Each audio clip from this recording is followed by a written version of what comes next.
Assalamu alaikum. This is Megan Wyatt answering your question here at About Islam. So, the reality on the ground is that you had an emotional affair with another man, and your husband found out, he didn't divorce you, and he stayed with you, and you guys both have children. But what I'm hearing is that both before the affair, during the affair, and after the affair, your relationship is something that's causing you a lot of pain. Whenever there is an affair of any kind in a marriage, it's very easy to look at just the person who had the affair and fully blame them and fully hold them responsible for the pain that that's going to inevitably cause to the other person. And of course, Islamically, you do need to hold yourself 110% responsible for your choices and for your actions, which I know that you have continued to do. It is absolutely haram to have an affair with another man while you're married. It's absolutely haram for you to have secrecy of any kind, emotional affairs, physical affairs, whatever they are. So 110%, you are going to need to take responsibility for your actions in front of Allah subhanahu wa ta'ala.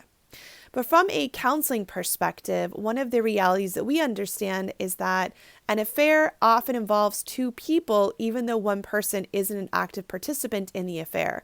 And what that means is there are factors within the marriage which have created an environment which has allowed one person to even consider going outside of the relationship, let alone to continue to seek their needs outside the marriage. There is a missing element or several elements happening in the relationship, which is what led you or anyone else to go outside the marriage itself. And so that is why when people hear about infidelity or cheating or affairs and things like this, if the couple's able to work through it, you will find them saying many years down the road that the affair was something that strengthened their relationship because it made them both aware of blind spots that they weren't aware that they were having and of the reality of what their relationship was actually like for both people. Having said that, you've been in a situation where you said your husband has lied to you multiple times, lied to your family, that you have no trust for him. On top of that, it sounds like you never felt like your emotional needs were being met. I'm not sure about your physical needs. I mean, you mentioned he, is taking care of you physically in the sense of a roof over your head and food and things like that. Intimacy happened, but all in all, you sounded like you were a very unhappy person in the marriage. And it sounds like he also wasn't aware of just how miserable you were, which is probably why, from where he stands today, he is consistently, as you mentioned, sort of emotionally berating you and putting you down for the choices that you made, because he doesn't understand that he also is going to have to learn and grow if your marriage is going to be more than a contract and rather something that can actually be a relationship. So again, you're not excused for your choices because again, as a Muslim, we hold ourselves accountable for anything that we do, any sins that we commit. We are 110% responsible because we care about our akhirah, we care about our relationship with Allah subhanahu wa ta'ala, and it's our job to fear the boundaries that we have been given. But again, coming back to your marriage, he's got some major blind spots and he believes now that you are 110% to blame for the state of the relationship itself. And that is where there's going to have to be a conversation. But there can't really be a conversation about blind spots until you start letting him know how you're really feeling and how hurt you've been by the lies he's told before. And right now, the fact that he has tried to forbid you from your family, that's also not acceptable in any way, shape, or form. He can't forbid you from your parents. He can't cut off the ties of kinship for you.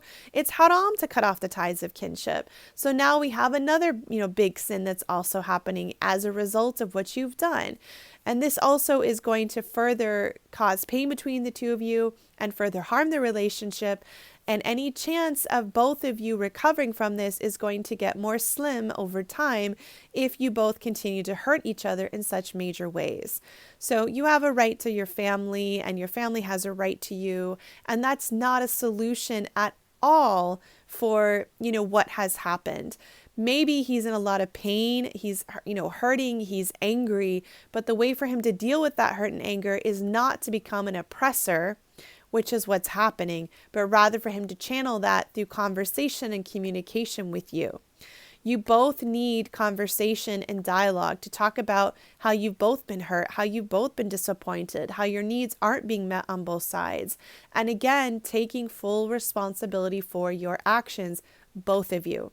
So for you, for lying and having the affair, for him, for lying to you and to your parents, for him cutting you off from your family, there's really a lot going on. So my best advice for you, if you can, to seek counseling, to get help, whether that's relationship coaching, that's working with a therapist, that's working with a local, imam that has some kind of a counseling program.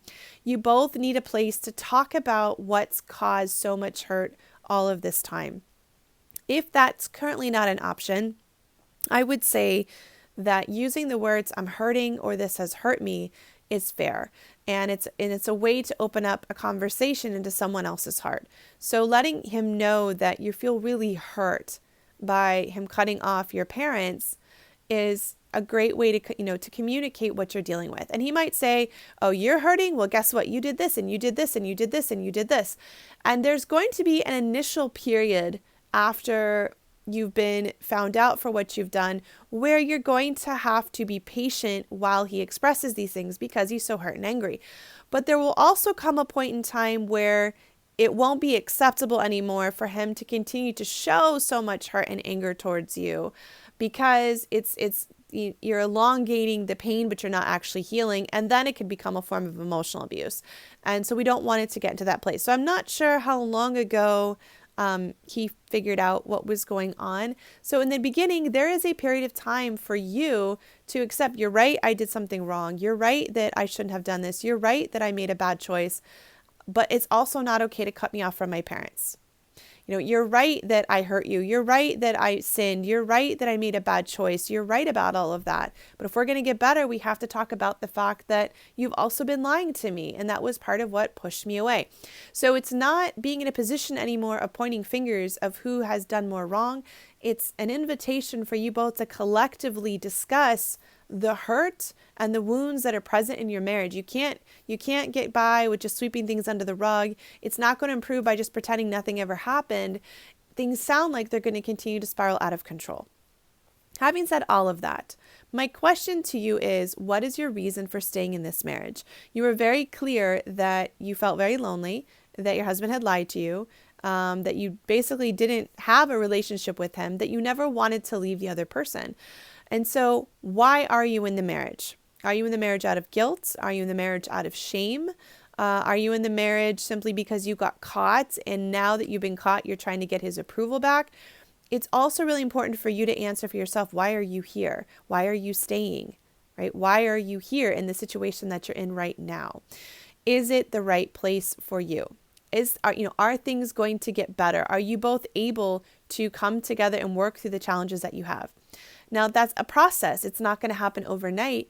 But in order for you to have the strength to withstand some of the current challenges you both face, you're going to have a really strong, good reason why you want to stay. Otherwise, it's not going to be, very much time before you finally say, you know what, forget it.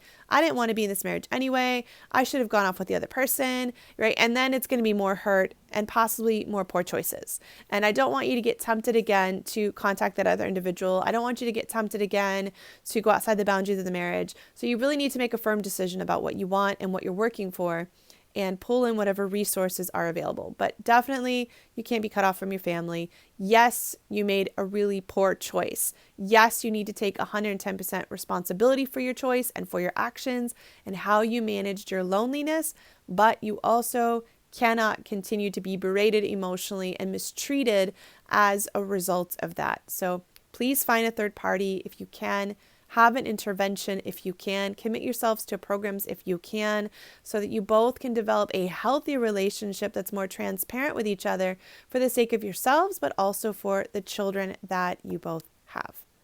So I hope this is a place to begin. Assalamu alaikum.